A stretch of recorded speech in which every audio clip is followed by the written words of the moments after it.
I'm KREM 2 weekend anchor Cody Proctor here at the Spokane County Interstate Fair. We, KREM 2, are hanging out at the fair. You can check us out at the booth and visit our anchors and our talent. There are also a lot of other fun activities to check out as well. Take a look. We just want to let everyone know what to expect from the fair this year. So this year's theme is called All Systems Go. We kind of took that to heart and decided, hey, we're going to go every single day live from the fair, All Systems Go here at KREM 2, and we're very excited to be here along with everyone else just to taste all the food and take in all the sights. So the fair is going on from September 9th, that's today, all the way through the 18th. The hours will vary. Monday through Friday, though, it's from 11 a.m. to 10 p.m. Then on Saturdays, 10 a.m. to 10:30 p.m. and on Sundays, 10 a.m. to 8 p.m. Of course, it's all here at the fairgrounds at 404 North Havana. To maximize your experience, though, we wanted to share a few tips and tricks so everything goes as smoothly as possible. Before you can start pigging out or going on the ride of your life, you have to get to the Spokane County Interstate Fair first. A few things to keep in mind. Construction at Thor and Freya is still underway, and the eastbound Freya exit on I-90 is still closed. So consider using Altamont, Sprague, or Broadway to get to the fair. Another alternative returning this year is the STA's Fair Shuttle. You can shuttle to the fair daily from the Spokane Community College starting at 8 a.m. through 10:30 p.m. It's $2 round trip. If you show your shuttle pass when you get to our admission gate, we're going to give you a discount on your fair admission that day. Then once you get to the fair, the fun can begin.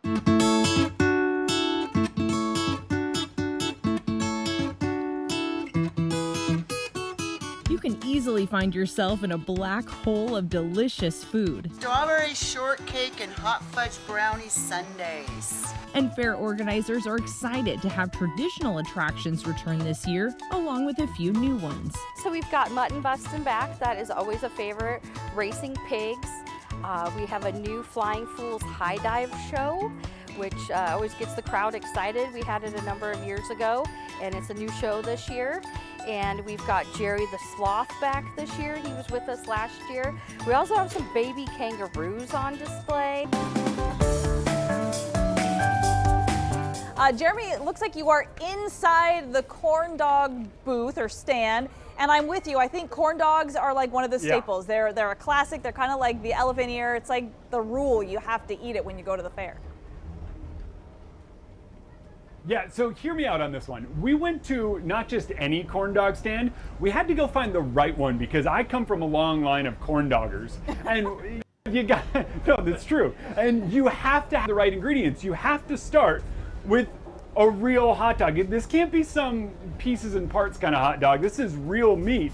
And this actually comes from local ranchers and farmers. So then you dip it in the mix, and then you got to get a little bit of it off. And then I like to do a little twist. And then you drop it down in the grease, you clip it in, and you're good to go. And you just lower it down a little. When it looks like a corn dog, it's done and you're ready to eat. Now when it comes to the mix, that's Poncho Dog batter mix right there. That's the good stuff. That's the real deal. So I'm gonna throw a couple more corn dogs in because I just sold 3 to some hungry customers. And so I'm gonna, it's been a while. You know, when you haven't been in the game for a minute, it's difficult to do. So I'm gonna ditch this. You're gonna look at the 7-day. I'm gonna grab this corn dog and say, what do you think? Does that look like a perfect corn dog? Whitney, I don't know about you, but if this thing wasn't too hot to eat, I'd be taking a bite out of it right now on live TV. But unfortunately, that's just where we are in life. You gotta wait for life's good things. I think some things are worth the wait, but before you take a bite, I have to just give you some applause for multitasking there. I mean, hats off to you for giving the forecast and dipping the corn dogs on the side. I knew you were good, but hey, that takes it to a whole new level. So yeah. Nice job, Jeremy. And hey, let us know how that corn dog tastes. tastes. I even sold a few just before, so. You're I will. all around. All right. I love it, Jeremy. Thank you very much. So right behind us, you can see our booth. We're right at the crossroads in a really great spot. Let me show you where we're located so you can come by and say hi. So you've got the big bays over here, the main building.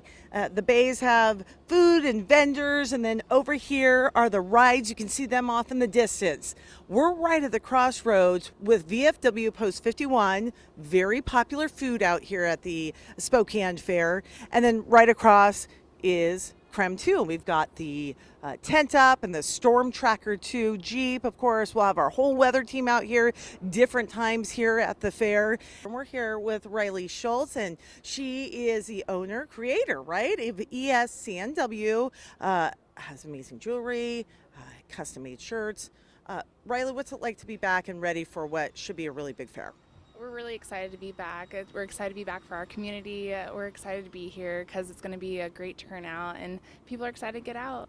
So. I know you were excited to see such great turnout and hear about great turnout at Pig Out in the Park.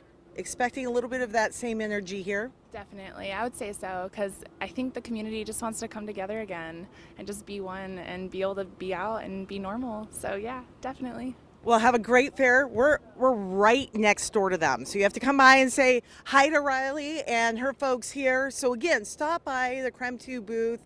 We're handing out stickers and just having our team get out and enjoy the Spokane Interstate Fair. And we hope we get to see you here.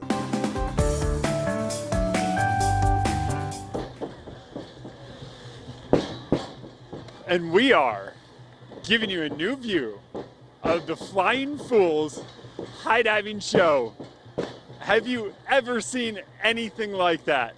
That is incredible. We're behind the scenes here watching the show, and this, their tagline, is what happens when you have world-class athletes who don't make the Olympics. But these guys are quite incredible. Look at them climbing all the way up, bare feet on tiny little wires, I might add.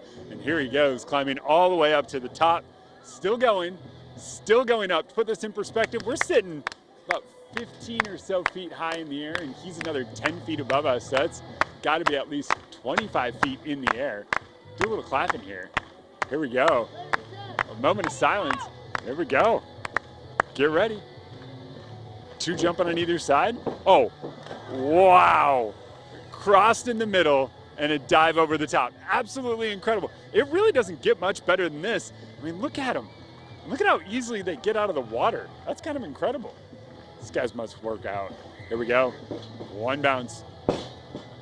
Ooh, flip and a half and a full double rotation around. Doesn't get much better than that. All right, we've got another guy coming up. We're getting ready. This show is non-stop action. Here we go on your right. And here he comes. Ooh, 2 full flips.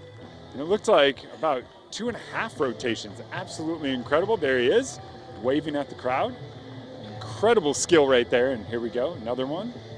There he comes. Wow, incredible from this angle. I think when you're lower, you just don't get to experience how high up we are.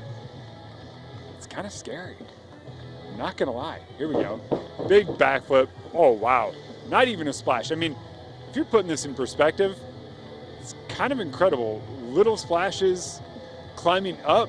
This is a lot of work. I don't know if you've ever swam before, but swimming's hard on its own, and we're high diving. Here we go. Climbing right in front of you. All right, 2 together. Here we go. Same time, synchronized. Oh, 3. Here we go. Oh, wow. Double backflip. Double backflip. 4 backflips right there. And here she comes off the top. All the way up high. Let's go up high as we send things back to Mark and Whitney. See if we can get him in the split. Here we go. Oh, he jumps. All right. Ooh, 2.5 front flips. Well, we are at the fair playing some fair games, and I haven't done this in a while. I haven't either, but it's a competition, and I 100% am going to beat Thomas. We're doing best 3 out of 5 for different fair games. You're going to go first on this one. Okay, well, if you're going to be competitive, I'm going to be competitive. So first, it's knock over the milk bottle. It's okay. Whoever knocks over the most in 1 throw. Oh, so all I have to do is 2. Ready? What? Here we go. Let's do it. Oh, I won! Let's go. Oh, I got it in the blue. The blue is the fastest. I got a couple yellows. I got a blue there. Let's go. Oh, I'm catching up. No! I would like to say that I played Call of Duty with my little brother growing up, so I'm gonna be great at this. I only played single player in that game. Oh no! Yeah! This is an embarrassment. Oh! Yes, he says yes. And it's like just as That I was like. it. Woo! Go. It's so loud. Oh, that was close. Oh.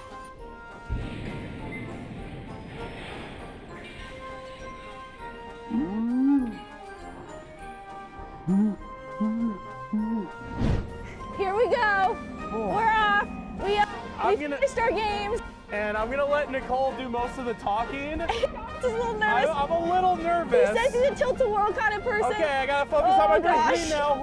I won the game.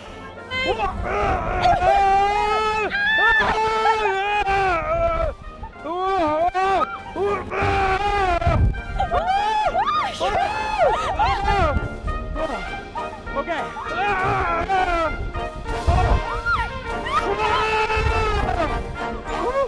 Oh my God! We are all just waiting with anticipation for the big slide race with Jeremy Legoo, Michelle Boss, and Cody Proctor. They're all out there right now. Guys, you ready? Yeah. Oh yeah, here we go. In 5, 4, 3, 2, 1, go! Gotcha, suckers! All right, that's the forecast. Woohoo! I want to say the L word, but I'm thinking I got a good push off the start. We saw the replay and you launched ahead. I launched early? Yep. I got disqualified? Yep. Oh no. Which Michelle came second. No, you came second. No, you came second. Okay, so did you actually watch the replay if you don't know We who just came saw the second? start. Okay. We saw the start. Okay. We saw who jumped the gun. Oh no. It was Oh no. I jumped the gun. All right. Well, false start. on that note, your new chief. Back to you. Hey, how about we love you all and you're all winners? How about that? Oh, all right. Yeah. All right. I like it. Okay. That sounds like a good way to end things to me. Thank you very much, guys. Well, one thing that we're doing out here is, of course, we're hanging out at the KREM 2 booth right here at the Spokane Interstate Fair, but we've had food, but there's something else that's a lot more fun. There's something that's even better than the food, and that's the fair critters, and we have a really cute one here to show you. Maybe let you give it a few seconds to guess what it is. It's in a pouch, and we're going to be taking it out of a pouch. By the way, we are joined by Teresa Balderrama with Critter Country, and we're going to be meeting someone very, very Look special. at this baby. This is Willow. And she's less than a year old, still bottle feeding right now. Very soft, very cute. We've been oohing and ahhing over her for the last few minutes, and so the crowd, by the way, as they've been coming through. And so to give you a little bit of information about kangaroos in general, they are native to Australia, so you would not normally find a kangaroo in the US anywhere, but we just happen to have this one. Did you say she came from the Oregon Zoo? I'm a little bit confused. She actually came from the Washington coast. So the Washington there's coast. a kangaroo farm here. Okay, she came from a kangaroo farm on the Washington coast. They wouldn't normally be found here.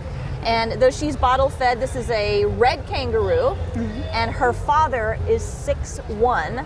Her mother, I think, just under 5 feet tall, you mentioned? Okay, so when they grow up, they are gonna get a lot bigger and a lot heavier. How much would you say she weighs now? Probably about 20 pounds. About 20 pounds, but I think Dad was Dad 120 or the mom? 210. Oh, 210. Dad's 210 pounds. So they are formidable creatures, and I don't know if you can zoom in on the claws here. They've got some pretty hefty claws that I hear they don't get trimmed. They do a lot of digging, and so they kind of keep their own claws in check. And kangaroos like this are not omnivores, herbivores. So this kangaroo eats grass, or will eat grass when she gets a little bit older. So tell us more about Willow. So Willow's hanging out at the fair. We give people the opportunity to come and see her that may not normally get to see some animals. So we brought her here to hang out. And she'll be here all for the run of the fair. Yep, she'll be here when the fair's open. We'll be over in the critter country. So. And what's the reaction been like to Willow when people actually get to see her? Because she's a crowd stopper. No kidding. I see our crowd right now. Hi. Everybody wants to pet her and touch her. A lot of people are surprised at how soft that she really is. So she's kind of the cross between a rabbit and a cat. She has really soft fur. I was going to say, seems a little friendlier than a cat at times. Now, can you ever put her down and let her run around, or is that? Absolutely, she can get down, but she can also run really fast. Yeah. So this is probably not the best spot. Yeah, we don't want to have to chase after her. I'm pretty sure she would win. Yeah. Well, I mean, we went up against Jeremy in the slide race, and he got a false start. Yeah, he did. It was pretty fast, though. She might outrun him. It's quite possible. Very possible. Well, this is great. So they not only have kangaroos, but they have other critters out there. Sloth. We might get to be meeting a sloth later. Very excited about that. Well, thank you so much for giving us a chance to actually meet Willow, who, hi. Oh, I don't want to leave now. I don't want to leave. Hey guys, back here with your favorite sports team. Of course, we're in the Cornhole area. Makes sense. Talking Cornhole, we've got a Cornhole master over here, Ron, a co-owner of Spokane Cornhole. Ron, earlier you were giving us some tips, and we both throw the bag wrong. Could you show us the proper ways to hold the bag and throw the bag? Sure. Well, you guys were kind of rolling the bag, having it flow out. Ultimately, you want the bag to throw flat, come across like a flying saucer and land flat on the board so it slides straight. So instead of holding it like this, you guys are going to kind of come on the side, create some rotations as you come around. At the front, at the side, many different variations that work. Butterfly grip. That's all that matters is work for you. Whatever comes out of your hand flat, that's the perfect grip. Right, okay. Are there different variations of the way you can throw it? You were telling us about maybe like to flip it over? Sure. Most of the time, 90% of your bags you want to slide in the hole, but sometimes you have to throw a bag that cuts right to left or left to right. You're just going to hold them a little different, release a little bit slower or faster. Just slight adjustments, just like bowling. Okay. All right. Let's get Andrew so I, to go I here. have to do Since that. he right. smoked me well, on camera. Let's have Ron do one. I need an example right here. Come on, Ron. Let's see it.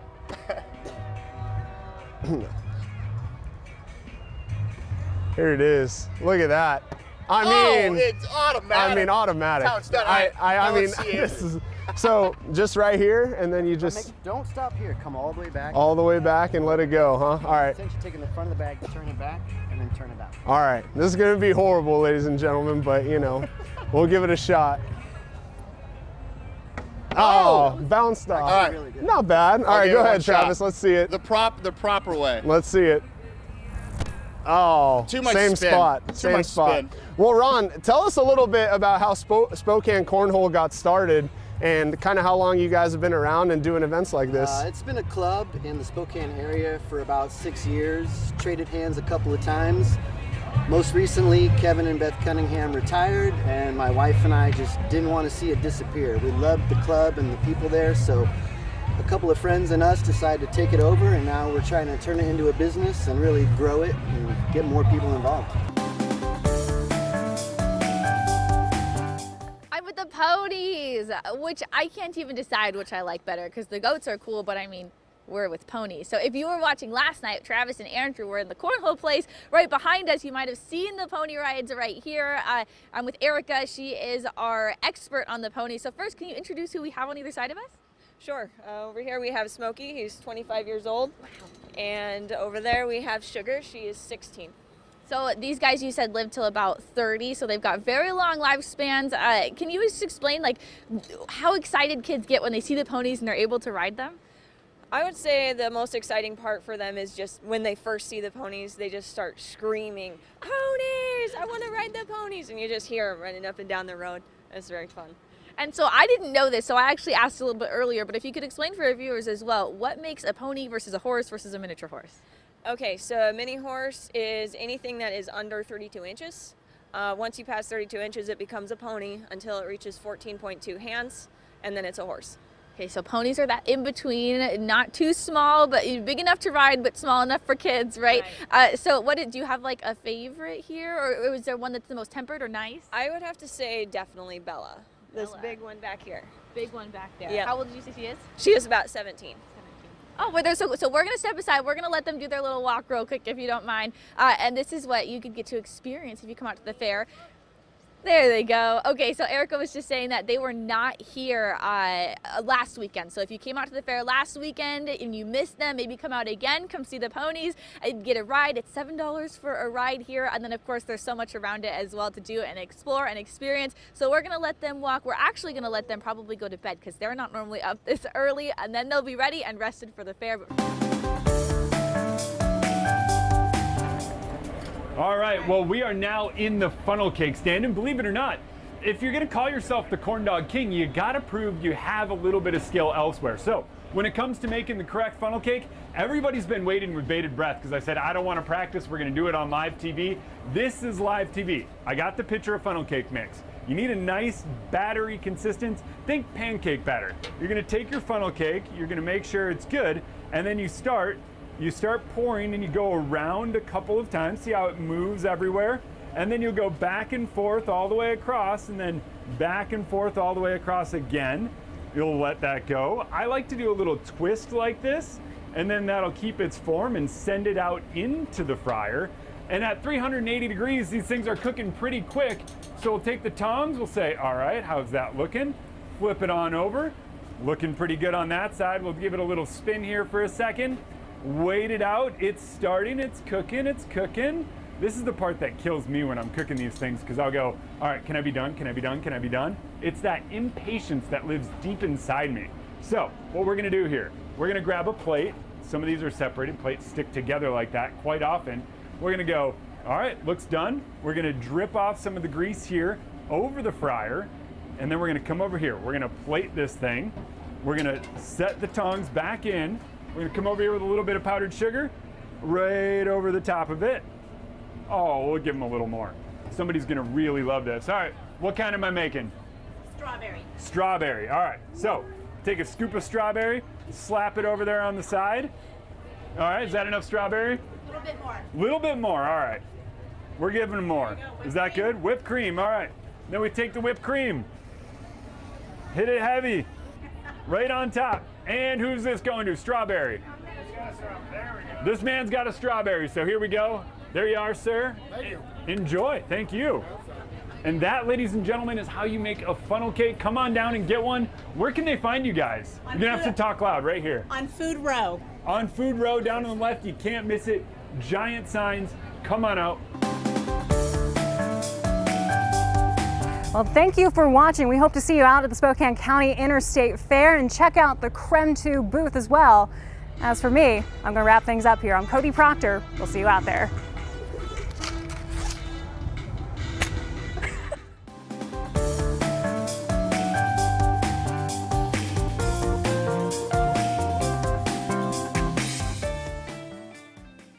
Pretty great weather-wise. Anchor and reporter Cody Proctor is one of the team here at KREM 2. Like many journalists, she spends her days wrangling stories and working long hours, capping off the weekend as our evening anchor. Thanks for being here with us tonight on KREM 2 News. KREM 2 crew spend a lot of time with each other, and we talk about everything from our families to our future. And at some point, Proctor likely mentioned a background in rodeo. You know you're serious when you have a roping case. But what many of us didn't know, at least until recently, is that rodeo wasn't just in her background, but in her blood. Since the time I was about 4 or 5 years old, I've been going to rodeos pretty much my whole life. Proctor grew up with a rope in her hand.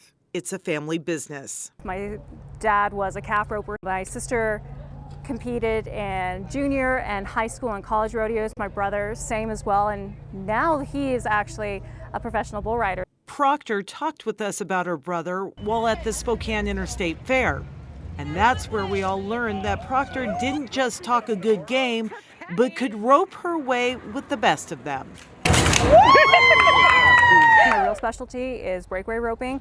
That was the one that I was really good at. My fastest time ever was 2.7 seconds. And I got that at the College National Finals Rodeo in Casper, Wyoming. Working with our crew, she did her best to help teach us a few skills. And it was fun earlier showing Mark how to actually put together a loop. But what she would really like to see for rodeo is continued growth and opportunity for women. They were competing along with the guys or even with guys as partner, or you had all female team roping teams. And some of them are just as good, quite frankly. You just don't see them as often. So I'm hoping that really does change in the future. It was rodeo that opened up doors for Proctor, garnering her scholarships for college and teaching her important life lessons. Hard work, competition, all the things that come in handy when choosing your next step outside the ring. I got my associates, went to the University of Montana, School of Journalism, got into the school, graduated from there, all on a rodeo scholarship, and then just been in Great Falls, Montana, the Tri-Cities, and now here in Spokane. Here in Spokane, where she tells the stories of other people. So we're just lucky to be able to tell her story now. Reporting in Spokane, Laura Papetti, KREM 2 News.